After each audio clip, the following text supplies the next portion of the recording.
The Duality of Man's Nature by Katherine Tingley, read by Dave Marsland of Cardiff Theosophical Society.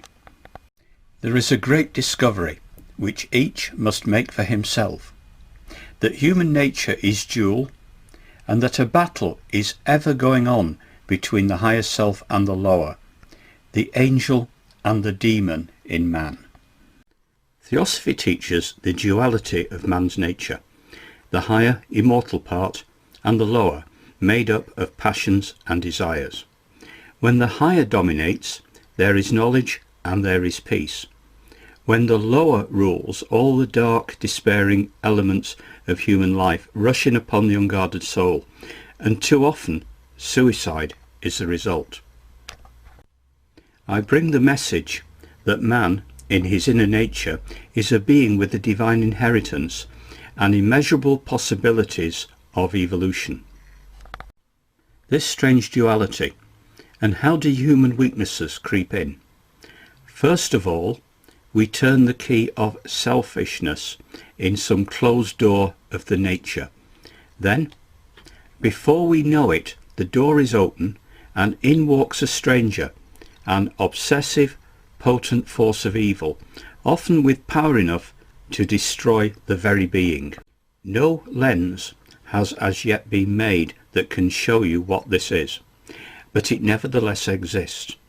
And the door of selfish desire once ajar, the incoming stranger is welcomed, entertained, permitted to enjoy the bounty of the intellectual life, permitted to sit in the very chamber of man's being, where only higher and splendid things should be.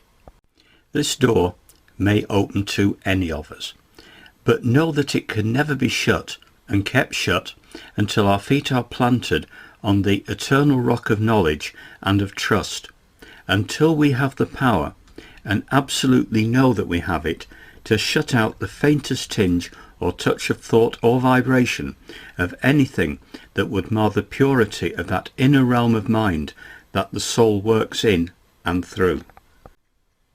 In the name of justice and of karma, I say, woe be unto those who wilfully entertain such visitors as these. Woe be unto those who dare to desecrate their own mind or touch the mind of another with anything but the loftiest, the noblest, the purest, and the best. Once the duality of human nature is admitted by science, our asylums will become great schools of study from which a deeper understanding and a larger compassion shall come. For without a study of the self in its duality, mental disorders cannot be understood. A volume could be written on this one line alone, and the half not then be told. How wonderfully far-seeing was that old teacher of bygone days, who left us this injunction: man, know thyself. That is the key to the whole situation. Let man take the first step boldly in honest self-examination, and with a daring that stops before nothing that may impede his path, and he will find very soon that he has the key to wisdom and to the power which redeems. Discovered through his own efforts by the law of self-directed evolution, this key will open before him the chambers of the self.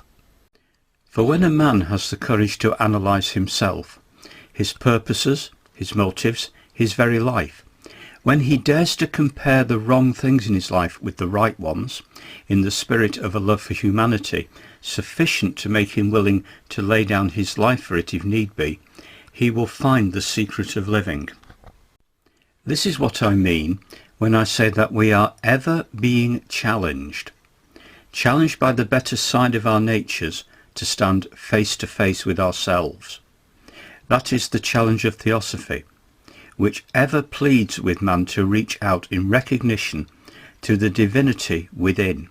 For this divinity, this knower, this spiritual compassion, is ever pleading to be listened to, ever waiting to be recognized, ever ready to help and serve, that it may bring the whole nature of man to its standard of godlike perfection.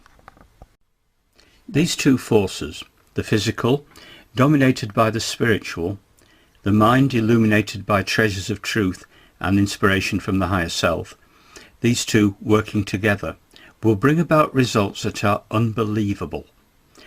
Nor will it take all eternity to bring about these things. The very atoms of our body can be touched by the fire of divine life and brought into harmony with the mind and soul, controlled as the master musician controls his instrument by the higher self. For life is light, and light is life, and the Christos spirit is in everything in degree. Could we sit at the feet of the law like little children? Could we free our minds from misconceptions and learn from nature and listen to the Christos voice within? Oh, what revelations would come to us! We should then be able to say, this is immortal and that is mortal. This belongs to the animal nature of man and that to the spiritual.